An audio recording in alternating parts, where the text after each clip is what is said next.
Hey, it's Dean. I'm back again. I'm your multi-genre music man.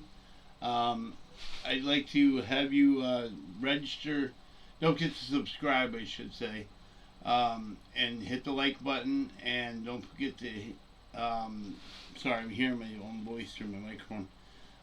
Don't forget to at the end hit the like button. Send it to through YouTube, Facebook, anywhere you can. A question I had, I don't know if anybody can help me with. I bought a new camera, and this camera is called a IR 22.7K 2688X 1520p high definition camera. And on one side it says DVC, which stands for Digital Video Camera. If anybody could tell me how to get that hooked up through my OBS studio, I've tried hooking up a bunch of times. I cannot get it to work. It doesn't work at all, so I had to go back to using my old camera. But I'd really like to go back to using that camera because it's a lot better picture. Um, but anyway, today I'm going to be doing something a little different. We're going to be doing a crash that changed Greek safety standards, collision course, Mayday air disaster. This is a true story. The reconstructions are based on eyewitness testimony and expert analysis. So we're going to try this, something different for a change to try out. We'll do a reaction on this. So let's see what it says.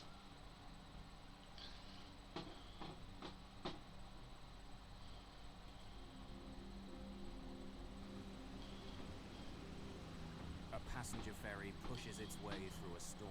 What is that? Hopefully it's loud enough so you guys can hear it.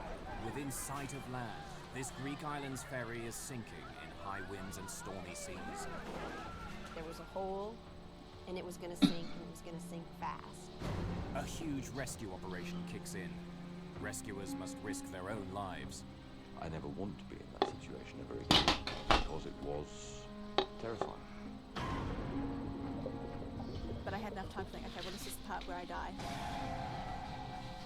It was like a catastrophe. It was as if it was coming the end of the world for this island.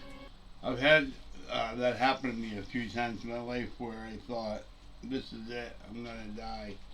They're not very good things that go through your head when you're at that point in your life. Definitely not. I feel bad for everybody who was involved in this and everybody who had to feel that way.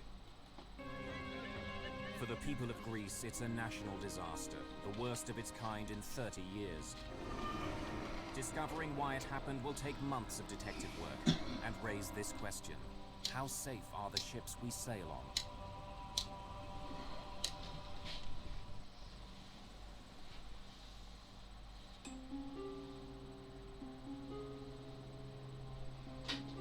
The Greek capital, Athens. This great metropolis has a 3,000-year history. A history built around the city's easy access to the Mediterranean.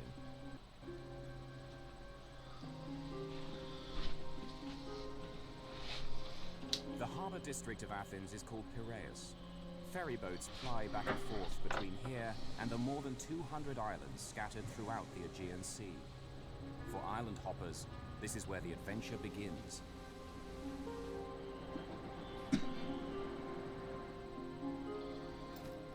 It's here somewhere. It has to be. Maybe today would be good. I'm hurrying. Are you sure you don't want Tuesday, September the 26th, 2000. Christine Shannon and Heidi Hart from Seattle are close friends. They've bought tickets for a ferry ride to the island of Paros, 166 kilometers to the southeast. Express, Anita? Express sounds good. How long is it? Christine's 32 and teaches preschool. Heidi's 26 and just graduated from college. She wants to go into business management. It's been a crazy kind of day. They'd planned on going to the island of Santorini further south. I have it. Okay, let's go. Hurry. Now I have the tickets. Let's go. We'd been enjoying Athens the night before a little too much, and we overslept and missed our Santorini boat. I had never heard of Paros. I even asked them, well, show me on a map where the island is, and then I said, never mind, it doesn't matter, let's just go. It's the next boat, let's go somewhere. So it was a fluke that we were on that boat. A fluke that they may come to pay for, looks like. I mean, everybody makes decisions every day. You just never know what ones are going to become good ones and what ones are going to be bad ones, I guess. Here's where chance is steering them. It could be a whole lot worse. If you dream of a Greek getaway, Paros is just what the guidebooks promise.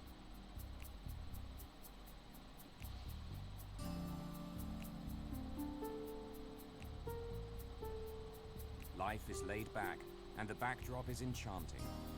Around 12,000 people live on Paros year-round.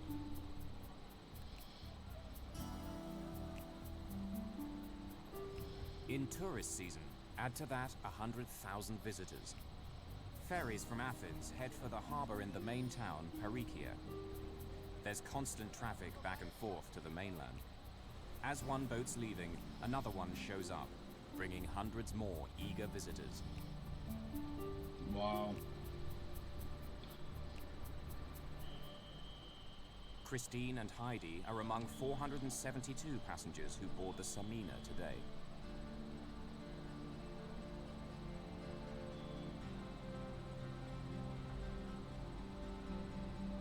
As they get ready to embark, one thing becomes clear. Some of the boats on the island's run are modern, newly built. But the Samina comes from a different era. She's been crisscrossing the Mediterranean since 1966. The Samina was launched before these two were born. And though they don't realize It's before I was born. Wow, that's an old boat. it, Greek safety laws say that in little over a year, the Samina will be pulled out of service and sent to the scrapyard. I made a few jokes to Christine about the life. So for the last year, people got to put up with dealing with the things going wrong with it, and hopefully it doesn't sink during that year. Boats don't look very safe if we get into trouble out here.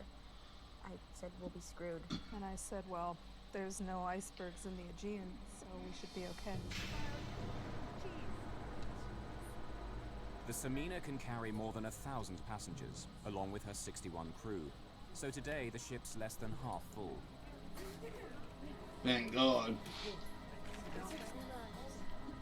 Katrina Stark and her cousin Sarah Davis, both from New Zealand, are backpacking. Like Heidi and Christine, they're literally sailing into the unknown. We had no plans. We went to get on the very first ferry that was leaving, going wherever it was going to take us, and that happened to be first stop Paris. At Nice place to 7:15, go, 2 I hear. hours into the journey, the sun is setting. There are still 3 hours to kill before the Samina arrives. I hear Paris is a nice place to go, the Eiffel Tower and all that stuff. It's a nice place. Never been out of the United States myself, but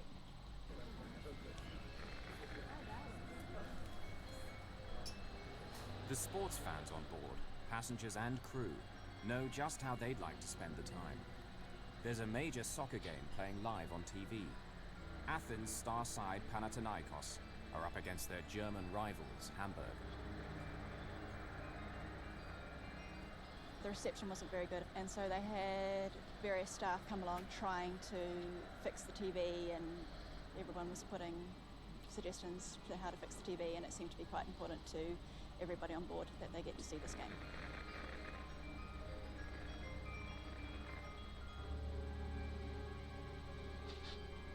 At 8 p.m., the Samina passes the island of Kithnos. They're on schedule to reach Paros at around 10:15. The wind is rising, the sea is growing rougher, but these northerly winds, known as the Meltemi, are frequent at this time of year. The Samina has weathered conditions much worse than this over the past 3 decades. I'm gonna take a nap. Heidi and Christine are the only people left outside. They think their tickets don't allow them to go in. so they're going to take a nap outside instead of going in where it's safe and dry. They're going to take a nap outside. This sounds very fun to me. I said, we have third class tickets, we have to stay out on the deck. It's gonna be a cold, wet, terrible night. But I didn't even think to go downstairs where most of the people on the boat were. For the crew of the Samina, the nighttime journey is routine. Hazards such as reefs and rocks are all clearly marked on their charts. Many have warning lights. Two jagged outcrops rise from the sea within sight of the main harbour on Paros, Perikia Bay. Known as the Portes, or the Gates, they lie 5.5 kilometers from the town. For every mariner sailing these waters, the Gates of Paros are a familiar landmark. They're welcoming, but dangerous too.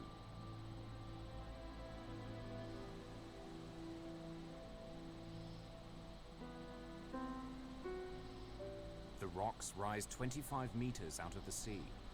Every passing ship must give them a wide clearance. At night, a beacon light on the taller of the two rocks sends a clear warning to sailors. Stray too close to the Gates of Paros, and disaster will follow.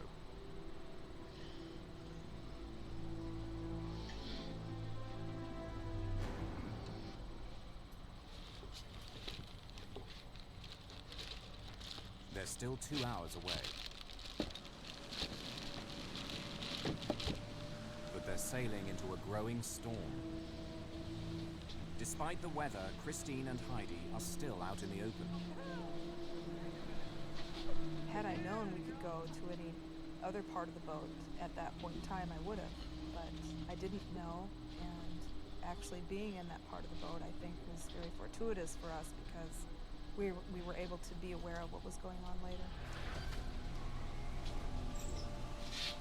Being out on the deck will help save their lives. Sorry, just taking my shoes off. Everyone aboard will be fighting for survival.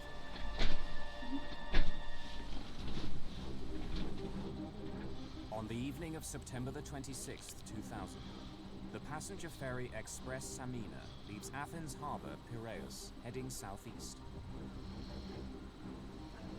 She's making for the island of Paros, 5 hours away in the Aegean Sea. As the sun sets, the weather deteriorates until by nightfall the ship is being buffeted by a northerly gale. But the crew are used to such conditions. Their ship is big enough, tough enough to survive far worse. The Samina is 115 meters long, more than a soccer field, and 18 meters wide. More than a soccer field long. Wow, you could play soccer on a basketball on a boat like that. That's crazy. Passengers are widely dispersed. Heidi and Christine are out on the open deck. Katrina and Sarah are inside the main passenger lounge. The nerve center is here, the engine room. It's below the waterline, but is protected by a series of watertight doors. The crew need to move about, but the ship is safe so long as they lock the doors tight behind them.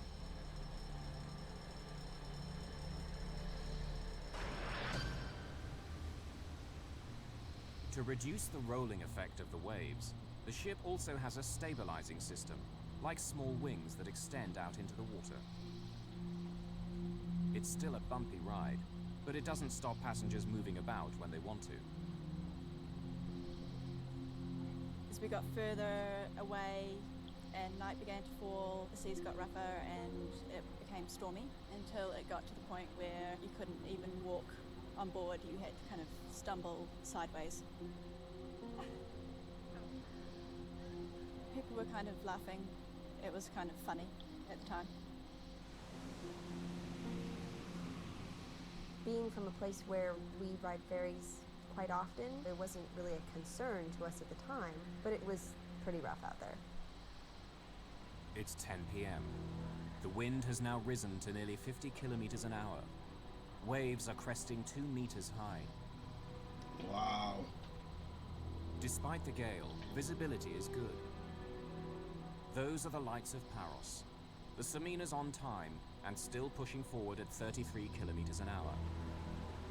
Then suddenly, the ship lurches sharply to the left.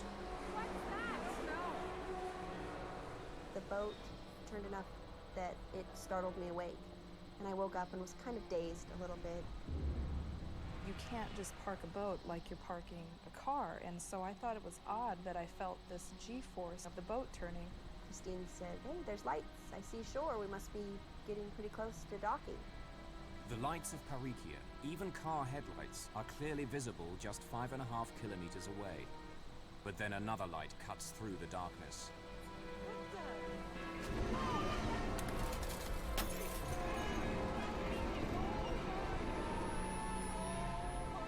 This rock just comes out of nowhere, just out of the black night.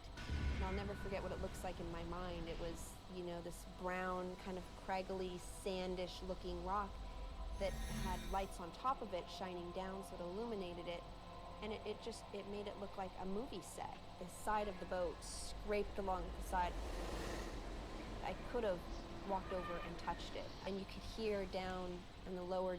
A lot of good the lights did then, because the lights are there to help prevent people from running into it. And if they ran into it, then the lights obviously weren't doing their job that night. Decks of the boat that the metal was just ripping apart. The unthinkable has happened. The Samina has crashed against the gates of Paros. 1 million kilos of ship grind against the rocks. It was the worst sound, and it was the loudest sound I've ever heard in my life. It sounded like fingernails on a chalkboard, just God's fingernail on the biggest chalkboard in the world. There was a hole, and it was going to sink, and it was going to sink fast. The shock wave reverberates through the ship. Suddenly there was a big lurch to the right side of the boat, and people who were standing up got thrown off their feet. Everything in the bar smashed. I looked out the window and there were 2 large rocks went past that looked white, lit up by the light inside the ship. I don't know what that was. Oh, man, it just doesn't sound good, you know? In a situation like this, the time frame is so hard to put back together. But it seemed like maybe a minute or two until the boat started to noticeably lilt to the side and tip. And that's kind of when the chaos started.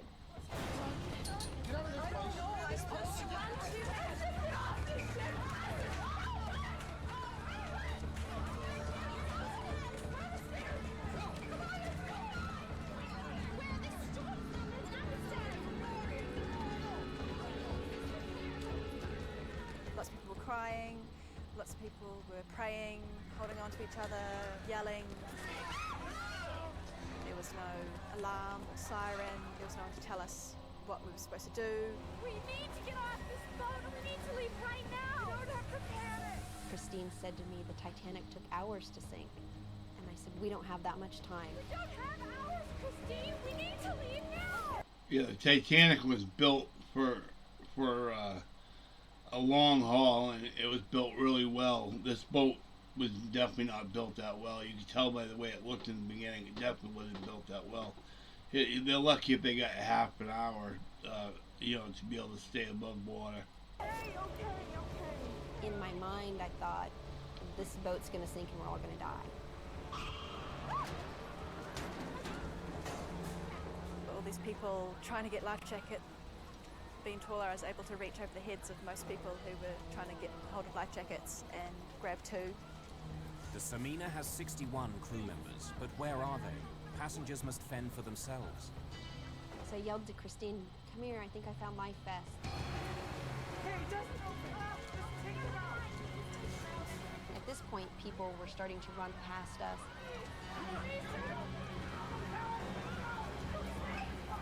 And I was saying, here, take these, and throwing them out, and people were just panicking.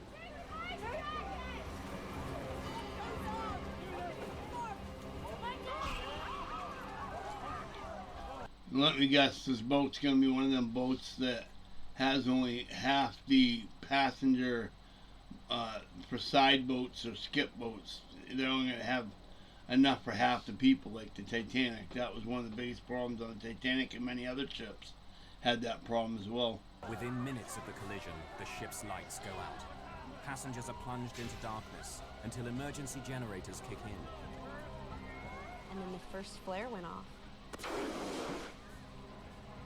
This eerie red glow coming down over the ferry gave it a whole nother feeling of just terror, that we're out in the night, in the dark, and the ferry's gonna sink.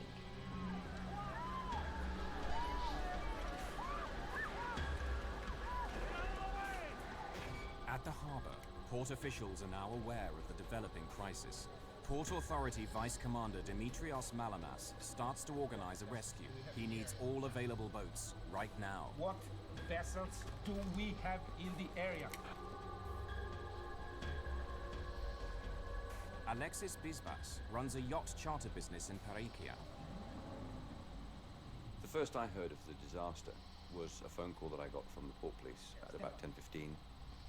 Can I get out there with my boat as quickly as possible just to help with whatever might be necessary? There was no way that we had any idea that it was going to be a disaster of that magnitude.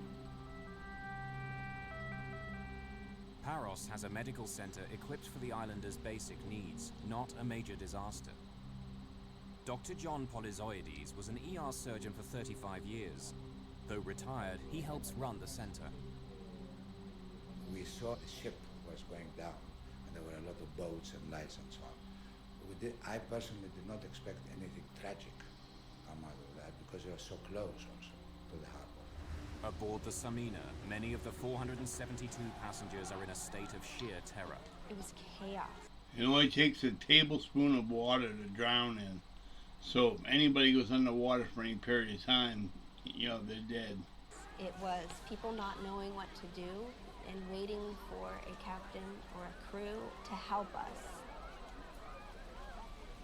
There was a woman who went through the door just before us, and she, as soon as she got out onto the deck, she climbed over the railings and just jumped off, like didn't look back or didn't say anything to anybody, and just climbed over and threw herself off into the water. There was people holding children over the railings, wanting to throw them down to people in the water. It was quite a terrible scene. The wind hampers efforts to abandon ship. They were releasing inflatable life rafts. They weren't attached to the ship, so as soon as it was released, it was in a big storm, it would get picked up by the wind as soon as it was inflated, and they were just blowing halfway to Athens. The rafts blow beyond the reach of many passengers who've already leapt into the sea. In the confusion, Heidi Hart is knocked flying, striking her head. I kept thinking, if I black out now, you know, I'm done for. This boat's sinking. I have to stay conscious. I had this adrenaline rush, and there was, a feeling that I would call terror. I knew instantly this was going to be a fight for our lives. There was some point in time where I literally felt myself leave my body and instincts kicked in. Everybody was running to the rear of the boat, and Christine just looked at me and said, "Go that way, to the front of the boat." And she said, "But nobody's up there." It was the darkest part of the boat. It was the highest part of the boat. She said, "Nobody's up there." I said, "I don't care, go." And luckily for us, that's where we found a lifeboat hanging over the side of the ship.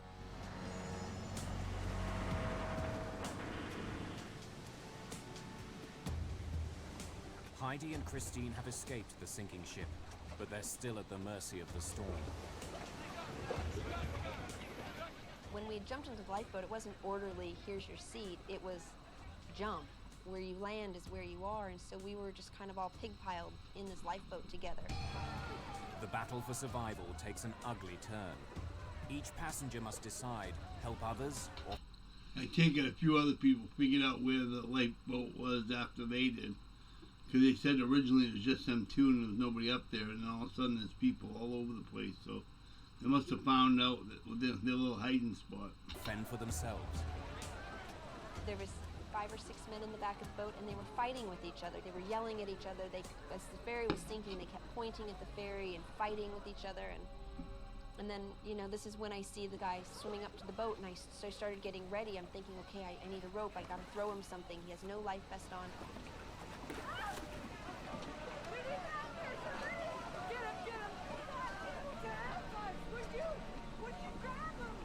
The only thing you could see was his eyes and his nose coming out of the water, and he was just barely making it, swimming towards us. Everybody else on the boat was yelling, no, no, we can't take any more people on. Don't worry! I've got you! Now Heidi leaned over and grabbed this gentleman's hand, and I reached over and grabbed her by the waist, and she told me, I'm not letting go, and I yelled to the other people, she's not letting go. He had taken off almost all of his clothes. He was wearing just his underwear.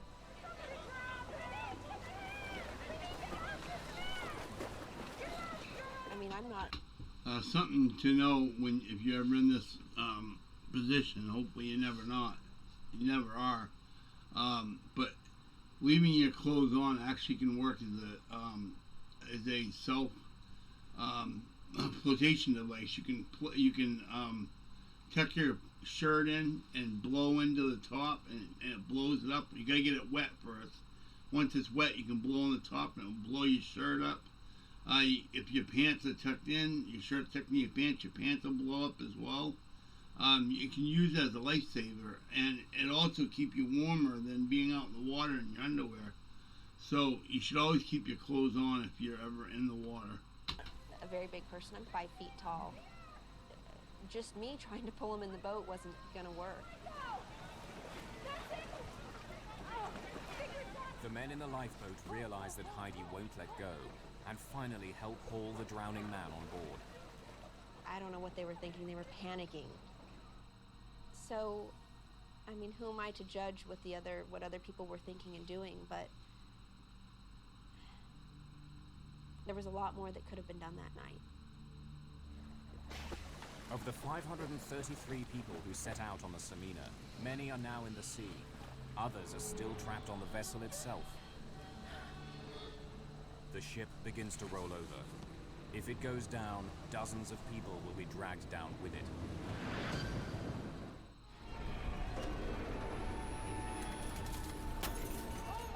The passenger ferry Express Samina has struck rocks near the island of Paros in the Aegean Sea. 533 passengers and crew face a battle to survive in high winds and stormy seas. Some people have managed to clamber into a lifeboat. Others have stayed with the ship and now fear it will sink beneath them.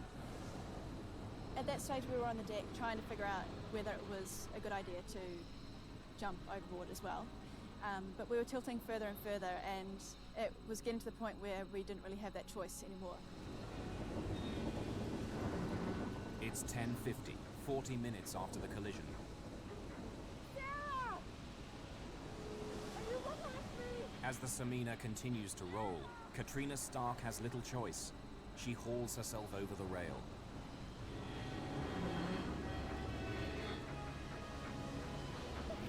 The ship has turned completely on its side. Katrina is sitting on the hull. Should she try to swim for shore or wait for rescue? While I was sitting there thinking about that,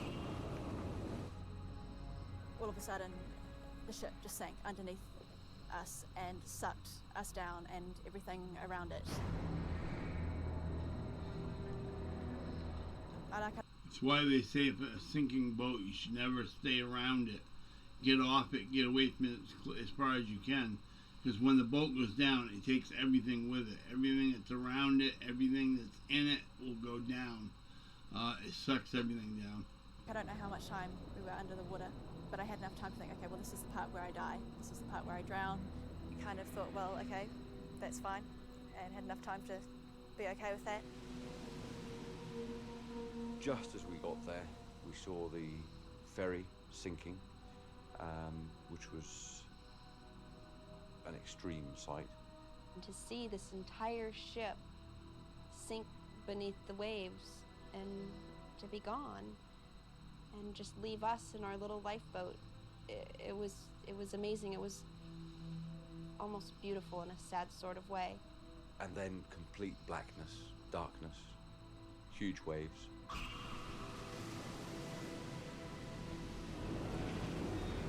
The Samina sinks 2.5 kilometers from the gates of Paros. Even without its engines, wind, waves, and the ship's own momentum carry the Samina closer to the shore. The sea here is 38 meters deep. As the Samina goes down, huge bubbles of air escape from the ship, making the water less dense, making objects in the water sink more quickly. Katrina Stark sinks several meters before the buoyancy of her life jacket pulls her up again. As suddenly as I had been sucked under, suddenly I popped out the top. Her priority now is to find her cousin, Sarah. In the storm, she can't tell where she is. Your shirt will do the same thing. As I said, if you're going underwater and you tuck your shirt in, as it gets wet, if you blow it up, you blow air into it, it will actually help pull you back up out of the water. The waves were so big that for 1 second it sounded like she was over there, and so I tried to swim that way, and then the next second it sounded like, oh, she's over there. I tried to swim that way. Sarah! Sarah! I can hear you, but I can't see you! Sarah! Sarah! Eventually I just said to her, okay, make sure that you get on a boat and get back to land, and I will see you back on shore.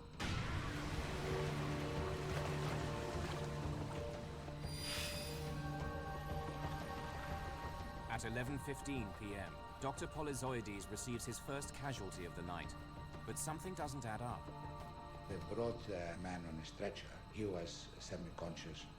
And then we started working on him. He had hardly any blood pressure. And when we were resuscitating him, I realized that he was dry, which it meant that he didn't actually, he was not from the ship.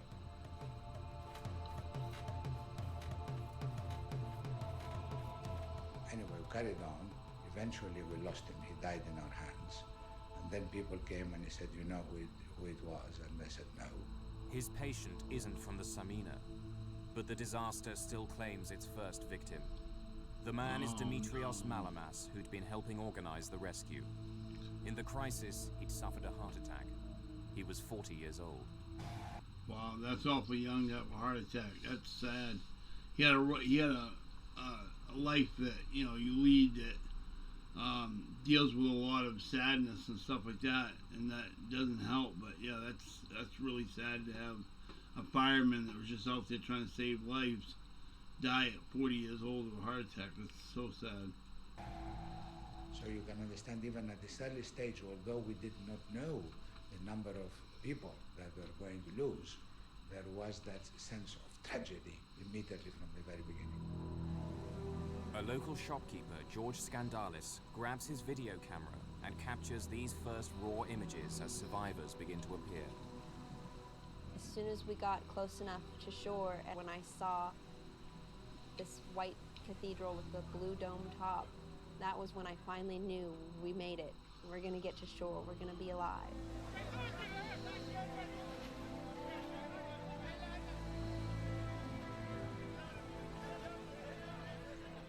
I felt more alive than I've ever felt in my life. Giddy, almost giddy. And actually afterwards, one of the things that I had to come to terms with was that people died and I felt so alive. One of the local fishing boats now appears, crowded with people who've been dragged from the sea. They say that that's a thing that people go through that are in like the World Trade Center and things like that they don't understand how they lived and someone else died, or in a car accident, a really bad car accident, how other people die in that same accident that you live in. It's hard to understand those things in life. Local boat owner Alexis Bisbas is Psychiatry and therapy will definitely help. part of the rescue flotilla searching for survivors. 1 minute we were flying across the top of a wave, the next minute we were burying the bow of the boat into the previous wave. We had water coming across the decks. I've been sailing all my life. I've never had a situation like that. I never want to be in that situation ever again, because it was terrifying. He plucks 25 people from the sea in 3 trips out into the stormy waters. One of the amazing things in these situations is the way that people behave. A young man we pulled out who was still carrying his portable stereo system. So the one hand's trying to grab hold of the boat, and the other hand, as we realized, was being hampered by this stereo system that he still had in his other hand. Let it go. One of them was an old lady who had tied to her life jacket her bag. As we were trying to drag her into the boat, we realized that something was stopping her, and I went to cut her free of this bag, and she said to us that if we did, we should throw her back because that was her entire life in this bag. Many survivors are in a state of shock. All are cold, wet, and exhausted.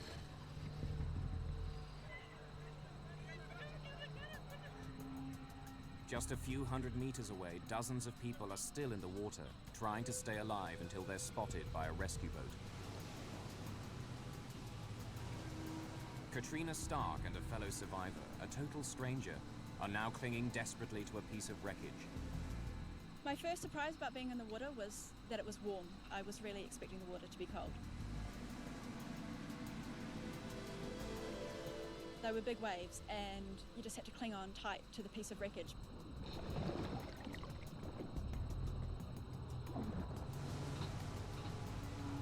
Hey, it's like the scene in the Titanic. The two people, a guy and the girl, holding on to a piece of driftwood. Not too It's a far away joke. from us was an older Greek woman who couldn't swim. And she was panicking and was screaming and yelling, trying to get someone to come and save her. And the guy that I was with was saying she's going to want to come over to us, and if she grabs hold of us, she's going to drag us down. Keep her away! She'll kill us both together! She had kind of wild eyes, like she was clearly panicking. And a big wave came and washed over her, and she didn't come back up out of the water. She had drowned.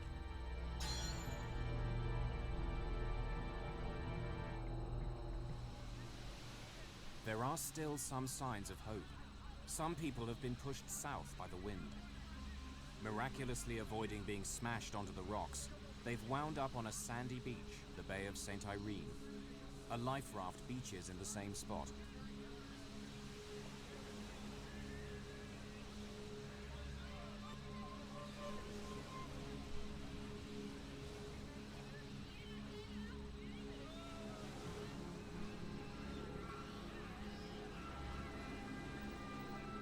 They're safe now, but the terror these little children have gone through is hard to comprehend. More than 400 survivors have now wound up on the dockside. Many have suffered a terrifying ordeal in the water. They're rushed to the medical center, where Dr. Polyzoides has now assembled a team of 15 medics. Some doctors and nurses based on the island, others tourists who've come in to assist. Between 11:30 and 12, the first drowned was brought in on a stretcher. And although I worked for 35 years as an accident surgeon, it was a horrible experience. And that was the beginning of the horrific feeling which I had that this is serious now. At midnight, after an hour in the water, Katrina Stark is brought to shore. We were the last people that they were able to bring up onto the boat.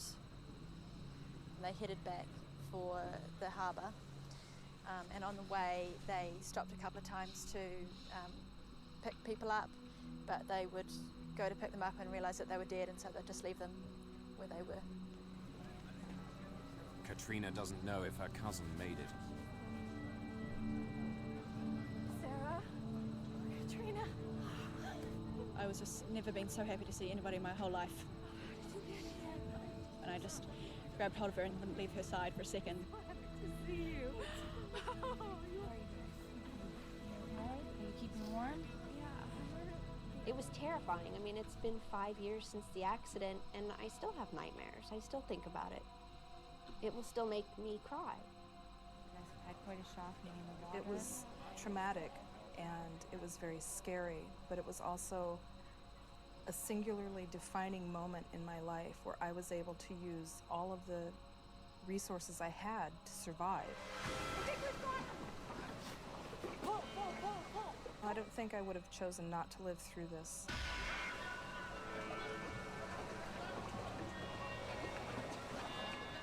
At midnight, more than 2 hours after the collision, the rescue operation is becoming more and more a search for bodies. When you start seeing the bodies in the sea, somebody that I knew that an hour ago they were breathing, and suddenly they're dead, and it was very distressing. I mean, it took me a very long time to put it out of my mind. It was very difficult. 25 people are now confirmed dead. As victims continue to arrive, Dr. Polyzoides is overwhelmed. Do I go to this room and try and save someone? Do I wait and see whether it's worth saving? And it was like a catastrophe. It was as if it was coming the end of the world to this island. So it was almost like you're seeing a movie. It's not happening to you. Every half an hour, the number of bodies increased. By 2:30 a.m., the number of dead reaches 60. There's no room for so many bodies in the medical center. The Church of St. Nicholas on the waterfront now becomes a temporary morgue. The search for people, alive or dead, continues right through the night. Very soon, investigators will begin to ask tough questions. Who's to blame for the sinking? Why did so many people have to die?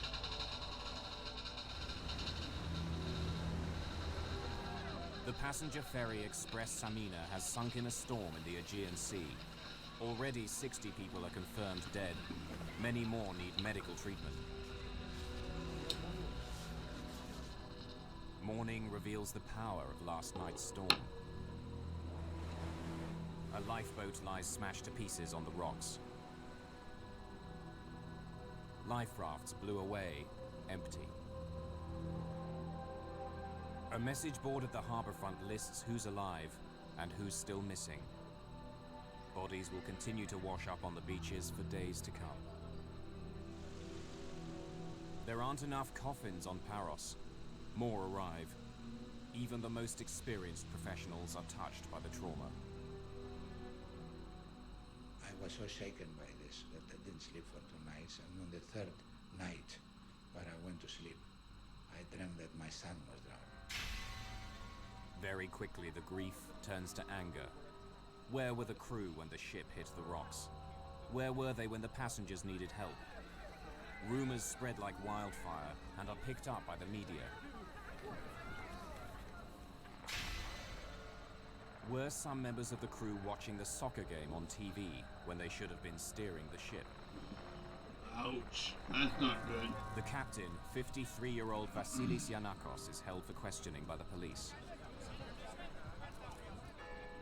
On Paros, the funerals begin. Here, a 4-year-old boy drowned. Luckily, they had video of the sporting event in there, of them working on TV, so I'll know who's in there and who wasn't in there. With his father. Divers discover 10 bodies trapped inside the hull of the Samina. The last body is found floating 2 weeks after the sinking, 50 kilometers north of Paros. Altogether, 80 people have died, 75 passengers, 5 crew members. This is Greece's worst shipping disaster in more than 30 years, a national tragedy. In the bitter aftermath, the spotlight falls on the company which owned the Samina and its vice president, Pantelis Sphinias. He could face criminal charges, as well as multi-million-dollar compensation claims. 2 months after the sinking, police surround a body lying on the sidewalk outside company headquarters in Athens. Sphinias has jumped out of his 6th floor window, committing suicide.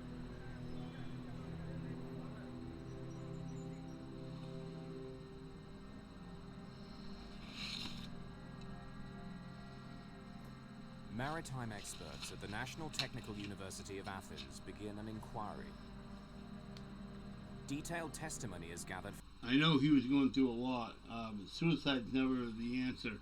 If you need to speak to someone about suicide, it's 1-800-662-HELP.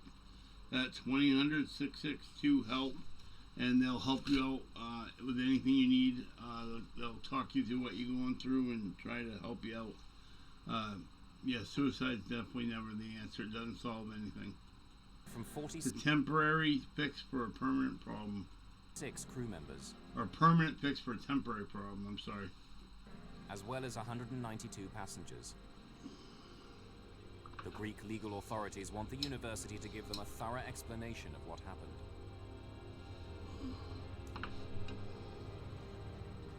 Professor David Molyneux of the National Research Centre of Canada is one of the world's leading experts on ferry safety.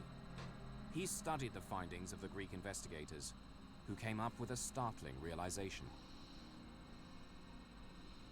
What they found at the inquiry defied some of the initial speculation concerning the age of the ship, and the accident, in fact, turned out to be caused by something completely different. Testimony reveals each small but critical factor that together turn a routine ferry crossing into a national disaster. 3 hours into the journey, the crew switch on the ship's autopilot. The autopilot is an electronic link between the compass and the rudder, correcting the rudder a little bit one way or the other to bring you back where you want to be. Even on autopilot, a crew member should constantly monitor the ship's position. It's bad practice to leave an autopilot unattended, particularly in bad weather, because the wind, the waves, and the current are all acting to drift the ship in one direction.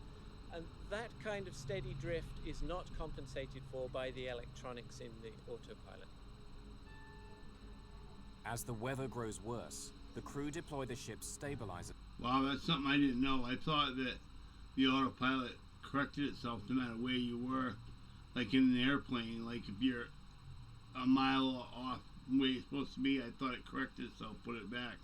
It's interesting to know that it doesn't. System to make the ride more comfortable for the passengers. The stabilizer uses 2 small fins to counteract the roll of the ship.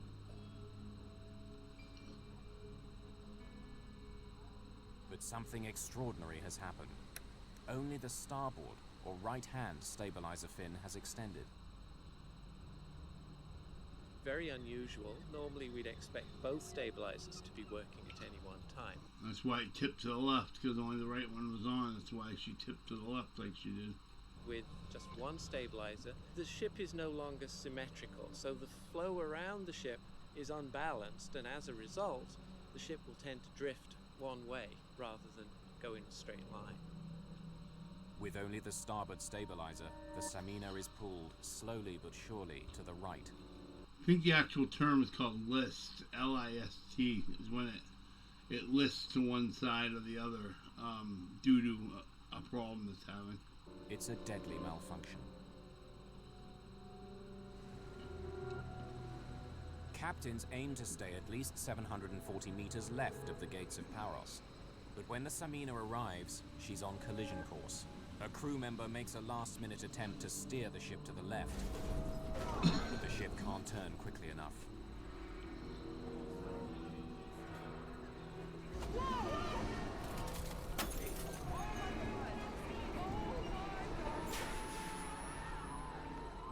It was very unfortunate the ship got hold, but there was really no reason why the ship should have sank. The damage was within the range that you would normally expect a ship to survive. So the east old, face though. of the taller pinnacle is where the ship strikes, at 12 minutes past 10 p.m.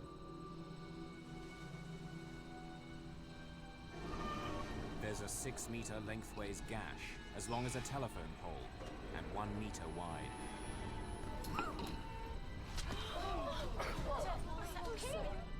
But this hole is well above the waterline. No water should enter the ship. Moments later, a second impact. The stabilizer fin bends backwards. It stabs like a dagger through the ship's side. This 3-meter gash is below the waterline. Even worse, it's exactly alongside the engine room. The main generators are knocked out. Electrical power is cut throughout the ship.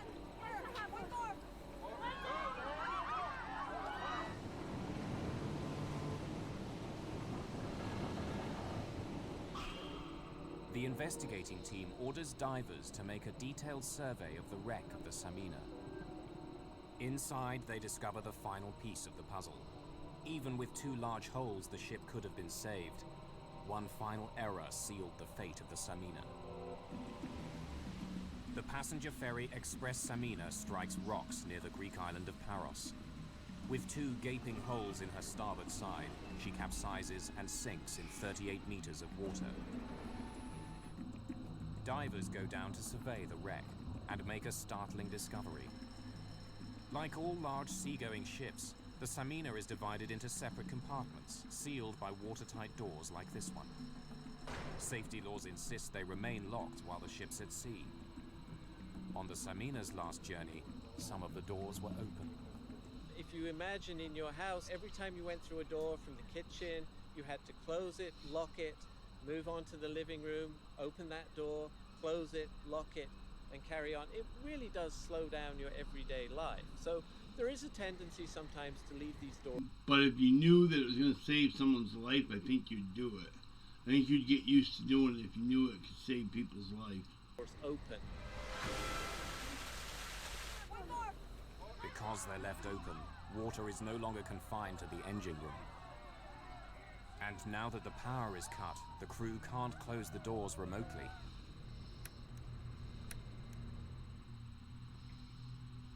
"29 of the crew are called back for a second grilling by investigators. This testimony provides an exact picture of the ship's last moments. Data which is now built into a computer model. At 10:15, 3 minutes after the collision, the ship is listing only 5 degrees to the right, but filling fast through that hole in the engine room. By 10:25, she's listing 14 degrees. So it is called listing. I thought it was. Now the 6-meter gash, which was above the waterline, is exposed to the sea. This is the point where the Samina and 80 of those on board are doomed. The ship can't withstand this degree of damage. The Samina is what's called a ro-ro ferry. It stands for roll-on, roll-off. This is a modern ro-ro ship.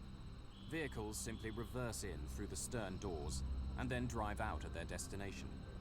It's a cost-effective design with a potentially fatal flaw.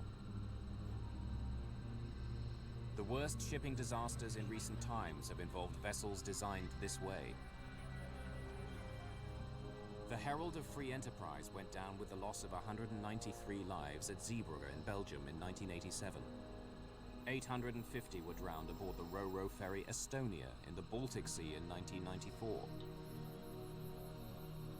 Unlike a cruise ship or a cargo vessel, which are divided into many smaller compartments, the vehicle deck of a ro-ro ship is one large open area, highly vulnerable to rapid flooding. Imagine comparing flooding an egg box with flooding just an empty cardboard shoebox. The shoebox would tend to fill up very, very quickly, whereas an egg box would tend to fill up each compartment at a time, and so the egg box would stay afloat, whereas the shoebox wouldn't. This open space is especially vulnerable because it's so close to the waterline. The car deck on a ro-ro ferry is low to make driving the vehicles on and off easy. As a result, you're relying on those watertight compartments to keep the ship afloat in the event of damage. By 10:29, the Samina is listing 23 degrees.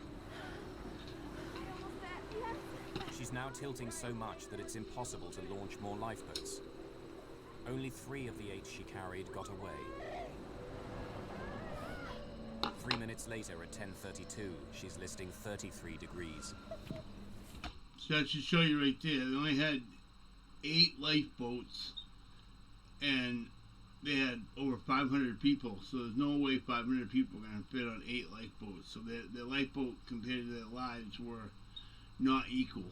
At around 10:50, the ship turns completely on her side. We know the exact time that the ship sank because the clock on the bridge was stopped at 2 minutes past 11. Divers surveying the wreck make their most important discovery. Of the ship's 11 watertight doors, 9 were left open. 9. That's just The laziness. most important aspect of this accident was leaving the watertight doors open. As a result, the ship flooded, lost all its reserve of buoyancy, and eventually... That's not getting used to something. That's laziness. That's just not wanting to lock the door behind you. sank. If the doors had been locked, despite the navigational error which put the ship on the rocks, despite the hole in the engine room, this would probably have been a survivable accident.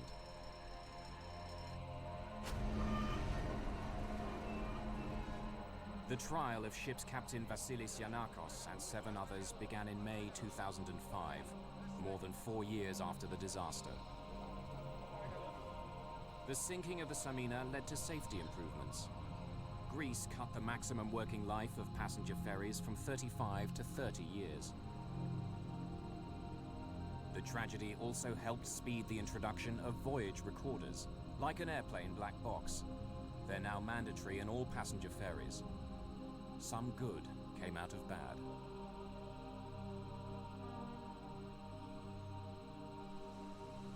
For the first time since those dramatic events, Katrina Stark has come back to Paros. It's an emotional return. It was a pretty traumatic thing to go through, but it's quite a character building experience, and I think it plays a large part in who I am today. For their role in helping to save lives, Heidi Hart and Christine Shannon were given an award for heroism by the city of Seattle. I understand my strength a lot more, and I can live freely without the restraints of being scared of what's unknown, because life is an unknown. Even for a heroine, it's tough to look back.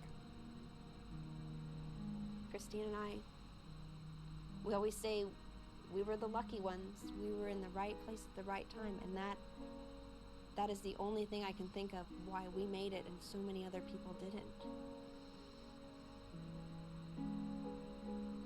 It breaks my heart.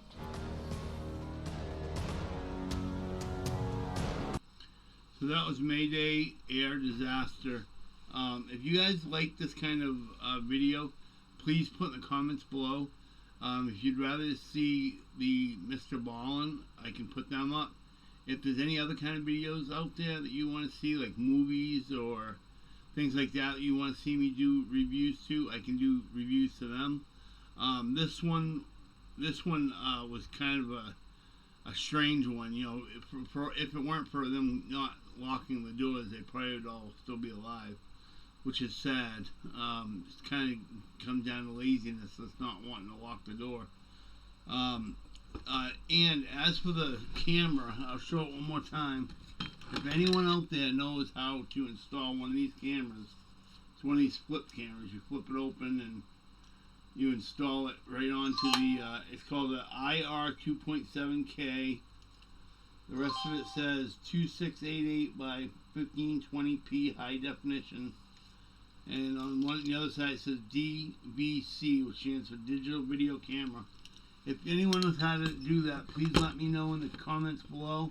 And I'll even let you pick which song, either song, video, whatever comes up next. You'll get to pick it. I'll let you pick the next video that comes on. I need help getting it hooked to my OBS studio and getting it running so I have a new camera. I bought 2 new cameras now and neither one of them are working, so it's something I'm doing wrong. Obviously it's something I'm doing wrong. Actually I bought 3. One I returned, 2 of them I kept, and I can't get either one of them to work. So if anyone can help me with that, I'd appreciate it. If you don't mind, hit the subscribe button if you haven't already. Hit the like button on this video if you liked it. Please send it to anyone on either YouTube or any of them, anything out there that can, TikTok, whatever. Just enough to get airplay. I'd appreciate it. This is Dean saying I'll have a good night, and I will see you next video. It'll probably be tomorrow, won't be tonight. But let me know what kind of videos you guys want to see, and I'll start putting those kind of videos up for you guys. That way you can see some videos you want to see. I'm just trying to find some stuff that I can play. Songs aren't you know, the problem with songs are they're all copyrighted unless it's Home Free or Tom McDonald. They don't let me play it. And even the last Home Free one I played and made sure nobody else was singing in it, and they still did a copyright on me. They wouldn't let me collect any money on it. So I'm not sure what the deal was with that. Usually they let me play them, but I'm not sure if they're going to let me play this because it might be copyrighted, but we'll about to find out. One way to find out. Mr. Ballin doesn't copyright. He doesn't do anything with copyright, so I can play all his stuff I want. So I'm going to try a few things and see what sticks and see what can be done and can't be played, and I'll go from there. So this is Dean saying have a good night, and I'll see you tomorrow.